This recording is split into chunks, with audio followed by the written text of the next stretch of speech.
So why did you pick Cebu? It was love. So in the Philippines, I think it is very easy to find women that are able to speak English well, What were the most difficulties that you realized after you moved to Philippines? Now that you lived here already for a few years, is there anything that you miss from back home? Budget in Cebu and also budget for girlfriends. If you know Thailand so well and Philippines, why did you still pick Philippines?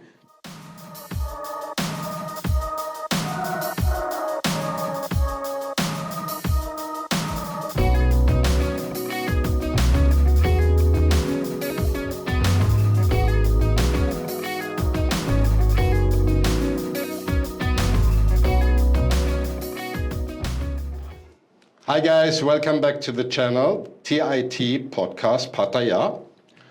As you know, this is about Pattaya, but today the essence of the podcast is to learn and discuss people's journey about how they ended up living in the Philippines this time. So I'm making a whole episode, 2 weeks in Philippines, and I'm interviewing guys who actually picked the Philippines instead Thailand. And we will see their responses and their answers. So here I have two lovely guys, at least one of them. We know who he's talking about. Exactly. So the first thing, introduction please, name, nationality. How long have you been living here in the Philippines? John, 51, I'm from the US. I'm a Yank if you're Australian, and I've been living in the Philippines about 5 years now. Excellent. Okay, I'm Marco, and I am also American, and I've been here for 2 years, and I am 63 years old. Oh, retired very young. Excellent. And both of them, okay, now next question would be, how did you decide specifically to move to the Philippines and not to any other destination as Mexico, Costa Rica, Colombia, Dominican Republic, Cambodia, or the Philippines, or Thailand? Because you're both American, so your proximity is very easy. Well, we have talked about this a lot, so let's do our banter. Number one, probably reason that we not only say ourselves, but we've heard from so many other interviews, is that when you come here, especially as an American, you immediately get English from everybody at least some intelligible, fluent level. Now, if you go in the province, it's going to be broken English, but it's not like Thailand. Thailand, you go into the province, and there is zero English. Right. So, but the question is, why not Mexico, for example, or Costa Rica? Don't they speak English?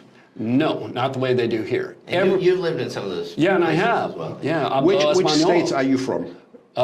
California, Oregon, mostly. California. So both should be a little bit Spanish speaking. Not necessarily. Un poquito. Un poquito. Un poquito. Excelente.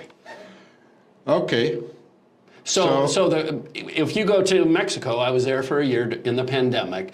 No, people don't run around with English on their lips. The highly educated, yes, but you go into Mexico City and people don't speak a lot of English. So you are in a foreign land. However, pero aprender español. Exactamente. I speak Spanish, Oh, so you do? I wouldn't. Okay. I wouldn't have any problem whatsoever. Besides picking up the dialect of the certain area, but Right. the question is if you thought about it because of the proximity instead of flying the whole way from there to here. That, I guess that could be an issue, but it would be way down on the list. Because once you're in the country, you're here for a long time. You're going back once a year, twice a year. Right, because of the visa regulation. Or just you don't want to travel Well, that you much. just have to leave the Philippines once every 3 years, which Exactly. is another great reason. And to you be could here. go anywhere. Yeah. So. And that is huge. Yeah, and for me, I'm a little bit different. I kind of accidentally found my way to the Philippines. I initially came here because I wanted to open up a back office for outsourcing for my California business. And I thought that I would set up the company here, hire a manager, HR, project manager to oversee things. And maybe I would come back here once every year or two. And I just wound up falling in love with the people. Right, so that's the difference between the ages of you. He came here with the idea to retire, and you came to have a business opportunity because there are so many call centers over here with fluent English and low wages. Exactly. So the Philippines is the capital of, Right. No, for working, outsourcing. I actually also would pick Philippines and Thailand because of all the call center. And we're here in Cebu City, so major hub for call centers. And that's exactly the... Which also relates back to English, because in Thailand, because there isn't fluent English everywhere, people are not going. There's not going to be BPOs serving the Western world. Yeah. Right. For me, if I didn't have such a good experience being able to communicate with people in English here, I probably wouldn't have settled in the Philippines. So similar to Marco, that was really a huge part of why I wound up here. Right, so the question would be, if you wouldn't come here work-related, but be a complete civilian like him, would you have picked Philippines? 100%. Yeah, because they didn't plan on moving here. Okay. I planned on coming here maybe once a year to meet with employees, but I really fell in love with the people and the culture here. John, great planning. Accidental planning. Welcome No, to my life. I call this the lucky card factor. Because when we travel somewhere, something happens, it's or lucky or unlucky, it drives you to a different direction. And that's very important. The Vagabond Creed. Did any one of you retire somewhere else before moving to the Philippines? And would you like to share, please? He is not retired. I wish I was. When I grow up, I want to be like you two lucky gentlemen. Yeah, but you Yeah. said you were in Mexico, so... Yeah, so What can in you tell? 2015, I stopped doing a 30-year teaching career and jumped into videography. So I wasn't retired, but I switched careers completely to something I had a passion about. It involved a second marriage, and I moved to Pennsylvania for 3 years. And then when that marriage dissolved, that's when I took off in 2019 to see the world. And All I came to Southeast Asia as basically retired at that point. Okay, excellent. Next question. Why Cebu City and not Manila, Dumaguete, or any other major city? I see a lot of Americans in Subic Bay, for example. So why specifically Cebu City instead of any other city in the Philippines? Yeah, so for me, it was business related, and it was Filipino related. There was a girl where Again, the we lucky had a couple. long-term relationship, and she was here in Cebu City. And it also just happened that it's a great place to hire employees. Absolutely. Call center Absolutely. related. However, until recently, I was living in Davao City, which I really love, even a little bit more than Cebu City, to be honest. Really? So it's tied for Cebu, really for the second largest city here in the Philippines. But the people there are just a little bit more reserved, a little bit more reliable, dependable. You know, for me as a employer, those kind of things matter. A little bit more relaxed, chill kind of city. I'm really, again, only in Cebu City more for the business side of it. It is a great place to live, but I would probably pick Davao City. Davao is number 3 or 4 largest city in the Philippines for someone who doesn't know Philippines. Yeah, well, population-wise, it's actually a bigger population than Cebu City. However, mostly people say they're roughly similar because it's just geographically so much more spread out. You know, so you might drive for an hour without traffic from one side of Davao to the other, whereas in Cebu City, it's not that it's small, but the main part of the city, you could walk in about 15 minutes from one, Cebu IT Park to Cebu Business Park, and of course there's other parts, much bigger in Cebu City, but not normally. Yeah, and it's kind of like Los Angeles. You say, well, how big? Well, Los Angeles doesn't have a border in terms of all of a sudden you hit nothing. You hit Glendale, you hit, so it's spread out, and so is Cebu. So there's Mandaue, then just across the bridge is Lapu-Lapu and Mactan, and you go south. I mean, it probably has more population and might even be, but it's not the city limits. The city limits are pretty Sure, and those small. are their own incorporated cities as Correct. well. So why did you pick Cebu? Because again, if you're not work-related, you could go anywhere. It was love.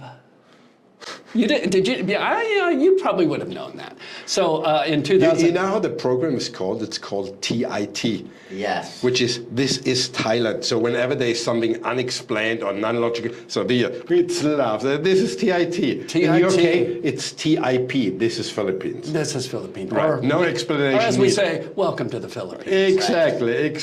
Santa.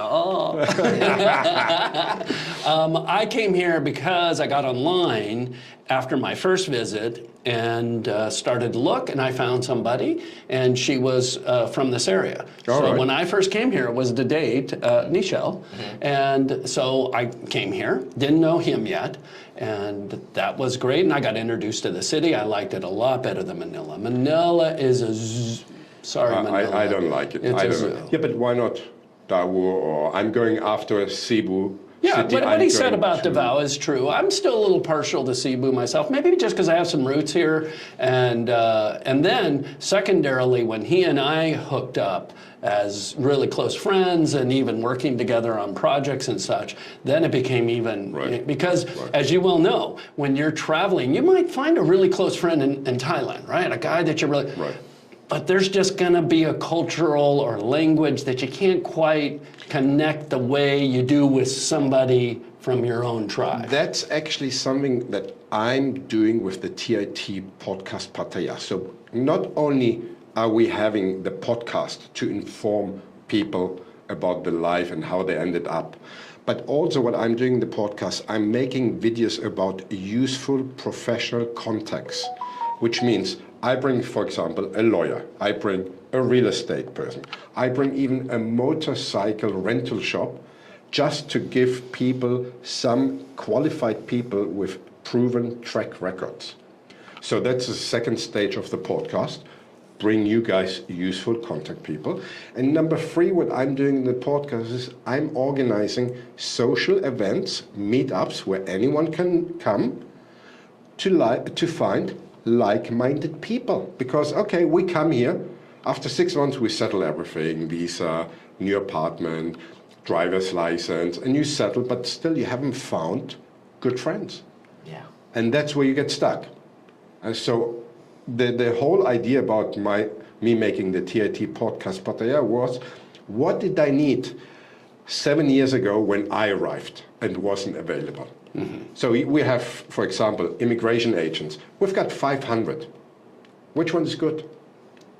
Right. And We've got 2,000 motorbike rental shops. The problem is, you go, there are a lot of scams. You know, you rent out for a week, you come back, oh, here's a scratch, pay me 20,000 baht.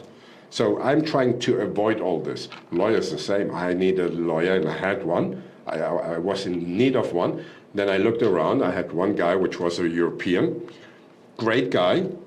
I asked him, how much would you charge me? He said, 150,000 baht. Easily. I found one, which was excellent, Thai, 15,000 baht. Yeah, quite a difference, yeah. Yeah. So one is great in marketing, and he would have passed it on to one of his Thai lawyers. The other one is a real Thai lawyer, and he understood and was less in the money-making business. So that's why the TiT podcast is so important for newcomers. You're coming to Pattaya and try to get everything settled, because it's important. So, you know, it's a country which it's not easy to manage. And it's the same with the Philippines, you know, Correct. For us, I've been involved with YouTube for a number of years as well. Mark and I are starting a podcast, Santa All Expats, here in the Philippines. What's the name? So Marco and I, Hey, what's the name, John? Santa. Wait, come on. Oh, right. hang on. What's the name, John? Santa All Expats. Anyway, Excellent. I wish you all the best. coming in August. In August. All right. And the trailer's done. So we can give you that link if you want it and you want to So, help us out. Let's Yeah. do some free advertisement. What will be in there? What's it all about? Well, first let's define Santa All. Santa All is part of the original language, the national language, pronounced Tagalog. Tagalog. Yes. Santa, all English, means happiness to everybody. All right. So it's a Filipino cultural thing where they really, you know, if they see something good, they happen to someone else, then they say Santa All, which is really their way of saying, I wish everybody could be so fortunate as these people. All right. Yeah. And so that's the mission. The mission is to spread good, good vibes among the population here, both in So this expats is and addressed Filipinos. for the population here or for expats who are coming? Probably more Yeah, expats. more on the expat side of it. But Okay. hopefully Filipinos will catch on, especially those that are more educated, more into the Western, dating a foreigner and such. And we'll do what you're doing as well. We had somebody in yesterday that was a business person owning a bar here, an American, and so we said, what's it like opening a bar? What are the ups and downs? So, It's same thing. sharing experience, so you know exactly what are the pitfalls to look for. So, what were the most difficulties that you realized after you moved to Philippines? Whether communication difficulties, dating, different foreign mentalities, finding new friendships? Yeah, I mean, I would say the top two for me are work culture over here is challenging for sure, and dating culture over here is also challenging as well. So both of those, in 5 years in over here, I've learned a lot, but a lot of it is, I've just learned that I have so much more left to learn. We have a lot of people that we interview in our podcast, which are gentlemen's club owners, bar owners, and there we have the saying, Thai time. Right. So Yes. it's the same over here. So American time versus Filipino time. right, Yeah. but that's for the people who are working or have a business here. How about a civilian? Yeah, I luckily do not have to deal with that, at least yet. And who knows what Neither do I. But what difficulties have you found? I'll go with dating. Dating has been very, very challenging. Just the two cultures coming together, sometimes maybe a lack of a common fluent language, so they might have some English, but if it's not super fluent, and then you're going to have some barriers there. So both of us have and continue to go through the challenges of two people, and usually generational. Here it's very typical that a younger Filipino will be with an older Westerner, foreigner. So that generational piece also plays into it. So I actually watched a video that you made, and I don't know with whom it was. I think it was with It's Wang. Okay. And there you mentioned something that you met a very young Filipino who was 22 years old, and she was very, very mature. Christine. Yeah.